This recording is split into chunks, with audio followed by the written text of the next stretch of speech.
మీ బట్టలకి సాఫ్టింగ్ ప్రొటెక్షన్ ఇచ్చే సరైన ప్రొడక్ట్ ఎలిమ్ ఫ్యాబ్రిక్ కండిషనర్.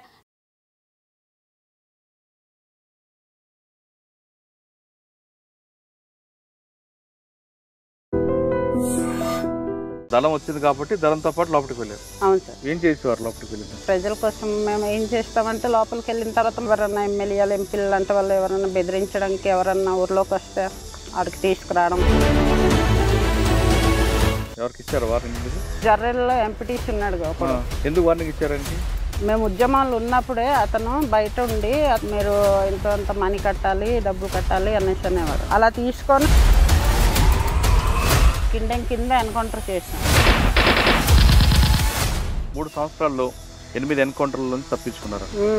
మీకు అమ్మ ఎలా చనిపోయారు? రమణ ఇలాగ ఎత్తు కొండ ఉంటుంది సార్. కొండ కింద వచ్చి ఇలా ఓపెన్ ప్లేస్ కింద నుంచి పైకి వెళ్ళిపోదామని కింద నుంచి ఎక్కుతున్నారు. మళ్ళీ కిందకు వచ్చి ఫైర్ చేశారు. గణపతి మాత్రమే ఆ దళం నుంచి బయటపడ్డాడు. మొత్తం అందరినీ కాల్చేశారు. వీళ్ళు సరెండర్ అయిపోతున్నామని చేతులు ఎత్తినా చనిపోయిన బాడీలను కూడా కాల్చేశారు. బాగా గుర్తున్నాయా? ఆకలితో ఉన్నవి ఎక్కువ ఉన్నాయి. పోలీసులు తిరిగిపోవడం బట్టి కొన్ని ఊరిలోకి వెళ్ళకుండా ఉండడం బట్టి ఆకలితోనే అక్కడే అడవిలోనే ఉండడం. ఇన్కమ్ ఎలా చేసేవాళ్ళు పలానా దగ్గర ఉన్నారని చెప్పేసేవాళ్ళు. ఎందుకు బయటకు వచ్చారు? రాజశేఖర రెడ్డి అతను ఉన్నప్పుడు కావాలి 2006లో పేపర్ ప్రకటనలు ఇచ్చారు. బయటకు వచ్చేయండి, జనజీవన్లో కలిసిపోండి, మేము జాబ్ ఇస్తాము చెప్పిన తర్వాత వచ్చి బయటకు వచ్చాం. సరెండర్ అయిపోయిన తర్వాత మీకు రావాల్సిన ఇచ్చారా? నెక్స్ట్ జాబ్ ఇస్తామని 1 సంవత్సరం 2 సంవత్సరాలు తిప్పించుకున్నారు. ప్లేట్లో వచ్చి మా ఇల్లంతా కొట్టేసి ధ్వంసం చేసి బాంబు పెట్టి బ్లాస్టింగ్ చేశారు. అంటే అప్పటి నుంచి మరి మీరు రోజు ఎలాగా గడుస్తుంది ఇక్కడ? ఇప్పుడైతే మేము డైలీగా ఏదో పనికి వెళ్తున్నాం సార్, తింటున్నాం. చచ్చిపోలేను, వెళ్ళిపోలేను, ఉండలేను. Welcome to crime confessions. గతంలో పెత్తందారుల పోకడలు నచ్చకో లేదా గ్రామీణ ప్రాంతంలో జరుగుతున్న అరాచకాలను చూసి తట్టుకోలేక కొంతమంది యువకులు అడవిబాటు పట్టారు. అక్కడికి వెళ్ళిన తర్వాత అన్నలతో కలిసి ఎండనక వాననక చలనక అడవిలో ఉండి అక్కడున్న ఆదివాసీల కోసం లేదా చుట్టుపక్కల ఉన్న గ్రామాల్లో ఉన్న ప్రజల కోసం, వాళ్ళ అభివృద్ధి కోసం నిరంతరం కృషి చేశారు. ఒకవైపు పోలీసులు కూంబింగు, మరోవైపు అడవిలో ఉన్న విష సర్పాలతో స్నేహం చేస్తూనే వాళ్ళతో కలిసి ఉంటేనే ప్రజల కోసం పోరాటం చేశారు. ఆ విధంగా వెళ్ళిన తర్వాత కొంతకాలం తర్వాత పార్టీ సిద్ధాంతాలు నచ్చుకో లేదా వ్యక్తిగత కారణాలతోనూ వాళ్ళందరూ కూడా జనజీవన స్రవంతిలో కలిశారు. ఆ విధంగా కలిసిన వారిని పరిచయం చేసే కార్యక్రమంలో ఈ వారం మన గెస్ట్ సీతక్క అలియాస్ నిర్మల. సీతక్క నిర్మల అంటే ఏఓబి ప్రాంతంలో గాలికొండ దళం, కోరుకొండ దళంలో పనిచేసిన వ్యక్తి. ఆమె దళంలోకి ఎందుకు వెళ్ళారు, వెళ్ళిన తర్వాత పరిస్థితులు ఏ విధంగా ఉండేవి, ఎందుకు బయటకు వచ్చారు, వచ్చిన తర్వాత ఆమె ఇప్పుడు జీవన విధానం ఏ విధంగా ఉంది, ప్రభుత్వం సహకరిస్తుందా లేదా అనే విషయాల్ని అక్కడి నుండి తెలుసుకుందాం. అక్క నమస్తే. నమస్తే. సీతక్క అలియాస్ నిర్మల, గాలికొండ దళం, కోరుకొండ దళం. ఏఓబి ప్రాంతంలో ముఖ్యంగా గాలికొండ దళం, కోరుకొండ దళం అంటే చాలా బాగా గట్టిగా ఉన్న దళాలు రెండు కూడా. అవును సార్. ఏ యాక్షన్ చేసినా సరే అటు రంపచోడవరం నుంచి కానీ ఇటువైపు ఏది తీసుకున్నా కోరుకొండ దళం లేదా గాలికొండ దళం చేయాలి. అవును సార్. అటువంటి దళంలోకి ఎందుకు వెళ్లాల్సి వచ్చింది? అప్పుడు మీరు ఉన్న గ్రామంలో ఎలాంటి పరిస్థితులు ఉండేవి, ఆ పరిస్థితులను ఎందుకు తట్టుకోలేక మీరు గ్రామంలోకి అక్కడ పార్టీలోకి వెళ్ళారు? పార్టీలోకి వెళ్ళిన తర్వాత మీకు ఎవరు బాధ్యులు? మాదైతే నెట్ ప్లేస్ అయితే జీకేవిధి మండలం లంకపాకలో ఉండేవాళ్ళం. అప్పటికి దళం అయితే అక్కడికి వస్తుండేది. నెక్స్ట్ చుట్టుపక్కల ఊర్లు కూడా వస్తుండేది. వెళ్ళేవాళ్ళం, వచ్చేవాళ్ళము. అప్పుడేమో ఇలాగ ఉద్యమం చెయ్యాలి, చేస్తేనే మనకు రేపు మన జీవితాలు బాగుంటాయి, మన కన్నా ఇంకా చిన్నవాళ్ళు ఉన్నారు కదా వాళ్ళ జీవితాలు బాగుండాలంటే మనం ఉద్యమం చెయ్యాలనేసి ఇంట్రెస్ట్తోనే మేమైతే రమణతో కలిసి ఉద్యమానికి వచ్చేస్తున్నామని వెళ్ళాము. ఎంత వయసులో వెళ్ళారమ్మా మీరు? మినిమం అప్పుడు 17 ఉంటుంది సార్. 17 సంవత్సరాలు. అంటే గ్రామంలోకి దళం వచ్చిందా? వచ్చేది సార్. పాటలు పాడేవారు? పాటలు పాడేవాళ్ళు, మాట్లాడేవాళ్ళు, రోజు మీటింగ్ పెట్టేవాళ్ళు చుట్టుపక్కల ఊర్లలో. దళంలోకి వెళ్ళారు. ఇంట్లో వెళ్తున్నప్పుడు అమ్మా నాన్నకి చెప్పారా? అమ్మ నాన్నకి చెప్పలేదు సార్. ఎందుకు మరి వాళ్ళతో వెళ్ళిపోయారు? అమ్మ నాన్నకి చెప్తే వాళ్ళు ఎక్కడో పెళ్ళి పెడకలు చేసేస్తారు, కానీ దళంలోకి వెళ్ళమని చెప్తారా సార్? వెళ్ళొద్దు, వద్దు, వెళ్తున్న వాళ్ళందరూ చనిపోతున్నారు కదా వాళ్ళతో ఎందుకు వెళ్తారు అంటారు. అక్కడ ఆఖరికి మా పిన్ని వెళ్ళింది ఫస్ట్. ఎవరి పేరు? వసంత, బోనెంపల్లి వసంత. నెక్స్ట్ మా వదిన వెళ్ళింది సరోజ. వాళ్ళు ఉన్నారు కదా, వాళ్ళు వెళ్ళిపోయారని వాళ్ళ అమ్మ వాళ్ళు బాధపడుతున్నారు. నెక్స్ట్ వాళ్ళు ఎందుకంటే మా అమ్మకి దగ్గర వాళ్ళు వెళ్ళిపోయారని వీళ్ళు బాధపడుతున్నారు. మళ్ళీ మేము చెప్పామంటే మాకు పంపించారు. మీరు వెళ్ళి ఉన్న టైంలో గ్రామాల్లో పరిస్థితులు ఉండేవా? రోడ్డు ఉండేదా? బస్సులు ఉండేవా? బస్సు ఉండేదా సార్? ఎందుకంటే భద్రాచలం రోడ్ కదా, డైరెక్ట్ బస్సు అయితే ఉండేది. మెయిన్ రోడే కాబట్టి మాది లోకల్ కాదు, మెయిన్ రోడే కాబట్టి భద్రాచలం బస్సులు అయితే బోల్డ్ ఉండే. భద్రాచలం డొంకరాయి అటు హైదరాబాద్ బస్సు ఇలాగ ఉండేవి బస్సులు అయితే. కాకపోతే రోడ్డే చిన్నగా ఉండేది, అలాగే వెళ్ళేవి. అంటే అప్పుడు దళం వచ్చింది కాబట్టి దళంతో పాటు లోపలికి వెళ్ళారు. అవును సార్. ఎవరు దళం అప్పుడు సబ్జెక్ట్ ఎవరు ఉండేవారు?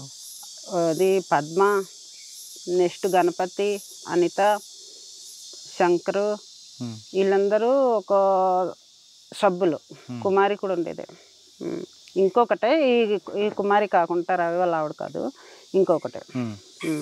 లోపలికి వెళ్ళారు. ఏం చేసేవారు లోపలికి వెళ్ళిన తర్వాత? మొదటి రోజున ఏం చేశారు?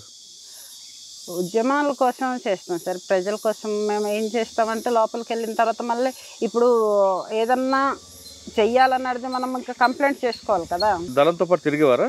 తిరిగేవాళ్ళం. ఏం చేసేవారు దళంతో పాటు తిరగడం అంటే? తిరగడం, ఎక్కడన్నా తినడం, ఉండడం, నెక్స్ట్ తిరగాలి. నెక్స్ట్ వచ్చి ఎక్కడన్నా తిండి తిప్పలు లేకపోయినా సరే అక్కడే పడుకోవాలి. రేపు ఏమన్నా జరిగిందంటే ఎవరన్నా ఎమ్మెల్యేలు ఎంపీలు అంటే వాళ్ళు ఎవరన్నా బెదిరించడానికి ఎవరన్నా ఊర్లోకి వస్తే వాడికి తీసుకురావడం, వార్నింగ్ ఇవ్వడం చేసేవాళ్ళం. అలా వార్నింగ్ ఇచ్చింది ఎవరున్నారు? ఎవరికి ఇచ్చారు వార్నింగ్ మీరు? జర్రెల్లో ఎంపీటీసీ ఉన్నాడు ఒకడు, అతని పేరు ఏదో తెలీదు, తర్వాత చంపేశారు. ఎందుకు వార్నింగ్ ఇచ్చారు ఆయనకి? ఇంతకుముందు అక్కడ మేము ఉద్యమాలు ఉన్నప్పుడే అతను బయట ఉండి, అతను సర్పంచ్, అప్పుడు సర్పంచ్ ప్రెసిడెంట్ ఏదో. అప్పుడేమో అతను డబ్బులు డొనేషన్ చేసేవాడు. మీకు ఇది తెప్పిస్తాను, అది తెప్పిస్తాను, మీరు ఇంత మనీ కట్టాలి, డబ్బులు కట్టాలి అనేసి అనేవాడు. అలా తీసుకొని అతను జలసాలకి అతను పడుకునేవాడు. మళ్ళీ డబ్బులు అయిపోయిందంటే మళ్ళీ ఊర్లోకి వస్తాడు. వచ్చి మళ్ళీ ఇంటింటికి 150 వండుకుంటాడు. నెక్స్ట్ కోళ్ళు కుక్కర్లు అన్నీ పట్టుకెళ్తాడు, వండుకొని తింటాడు, మళ్ళీ జలసా చేస్తాడు. అలా తిరిగేవాడు. పిలిచి వార్నింగ్ ఇచ్చారా? పిలిచి వార్నింగ్ ఇవ్వడం. లేదు, నేను చెయ్యను, ఇంకా మీదట నేను చెయ్యను, ఏదో తెలియక తప్పు చేశాను, ఆ డబ్బులు నేను రిటర్న్ ఇచ్చేస్తాను వాళ్ళకి అన్నాడు. రిటర్న్ ఇచ్చేస్తాను అన్నాడు కానీ ఇవ్వలేదు. తీసుకున్న డబ్బులు ఎలాగిస్తారు సార్? వాళ్ళ దగ్గర ఉండొద్దా డబ్బులు? మరి ఎందుకు చంపారు? తర్వాత అలా చేయడం వల్లే చంపేశాను సార్. వార్నింగ్ ఇస్తే అని మానుకోలేదు. చెయ్యనంటాడు, మళ్ళీ సీక్రెట్గా చేస్తాడు, చెప్పొద్దని చెప్తాడు. ఎవరెవరు మీతో పాటు ఎవరు ఉండేవారు? దళ సభ్యులు రమణ ఉండేవారా? రమణ కమాండరు, వాళ్ళ ఆవిడ, నెక్స్ట్ శంకరు, గణపతి. రోజు ఏం చేసేవారమ్మ? దినచర్య ఎలా ఉండేది మీది? పొద్దున్న లెగిసి ఎక్కడన్నాను ఏదన్నా జరుగుతుంది, మా గొడవలు, రాజకీయ తరగతులు వాటికి వెళ్ళారా? ఎప్పుడైనా చూసారా? లేచే గొడవలు ఏదైనా జరుగుతున్నాయి అంటే అక్కడికి వెళ్ళాలి, వాళ్ళతో మాట్లాడాలి. ఫైరింగ్ నేర్చుకున్నారు అక్కడ? నేర్చుకున్నాం సార్. ఎక్కడ ఫైరింగ్ అయితే ఇప్పుడు మీరు అన్నారు కదా వైరామరం, ఆ మండలంలోనే పెద్ద డెన్ ఉంటుంది, అక్కడ నేర్చుకున్నాం మేమంతా. ఎన్ని రోజులు నేర్చుకున్నారు? 3 నెలలు మొత్తం, ఒకే డెన్లో 3 నెలలు. తర్వాత అదే డెన్ మార్చేగా మళ్ళీ ఎన్కౌంటర్ జరిగింది. ఆ రోజు మా జరిగింది ఎన్కౌంటర్ అంటే డెన్లో ఉంటుండగానే ఇలా డౌన్లో ఉంటుంది. డౌన్లో ఉంటే పైనుంచి ఫైరింగ్ చేశారు. చేస్తే ఆ రోజు చాలా మందికి కూడా బట్టలు, బ్యాగులు, గన్నులు అన్నీ ఒగ్గేసారు. ఇలా పరిగెడుతుంటే నేను బేగ్ పట్టుకెళ్ళాను, కానీ బేగ్ పట్టుకొని వెళ్ళిపోయాను, కానీ షూ మర్చిపోయాను.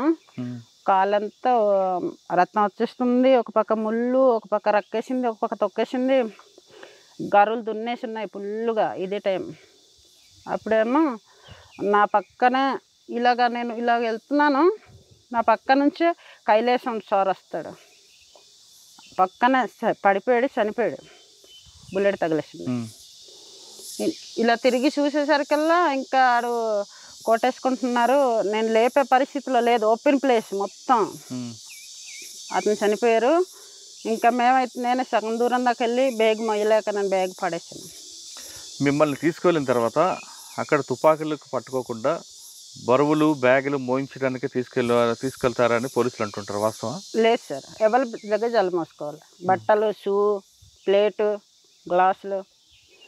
లోపల 3 సంవత్సరాలు ఉన్నా కదమ్మా, ఏ ప్రాంతంలో ప్రజలు కలిశారు? గ్రామీణ ప్రాంతాలకి వాళ్ళకి ఏం సహాయం చేశారు మీరు?